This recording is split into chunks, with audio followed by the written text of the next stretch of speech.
位于东区的台南英明之家，预计2024年6月就将刷到英总台南婚宴附近。不过所留落来5.58公顷这么大面积，议员曾志杰强调，前副议长詹顺良2013年迄时就要求前市长赖清德全面规划，唔通卖予财团。不过到底目前市府规划如何？议员具体建议交通局甲体育局爱调向停车场甲运动馆等的无票使用，让这个精华地成为东区新的亮点。农民之家这一块这么占地这么大的面积呢，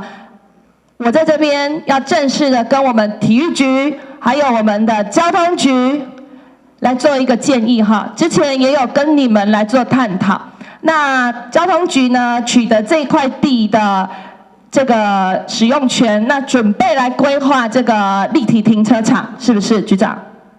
应该是说这块土地它其实很精华哈，那如果可以立体使用，当然而且是多目标使用，对于这块停车用地会发挥到最大的效益。而且我们也觉得这个地方因为是市中心，所以应该有可以来吸引民间投资参与的机会啦。我们会朝向这样的方式来做思考。这么大的一块土地呢，我希望呢，所有的相关单位，包括地政局、交通局也好，只要公务局也好，包括市长，希望能够来重视这一块地，因为这一块地的占地真的是不小哈。这个部分我真的是那个时候我虽然还没有到市府来服务，但是我还是非常敬佩。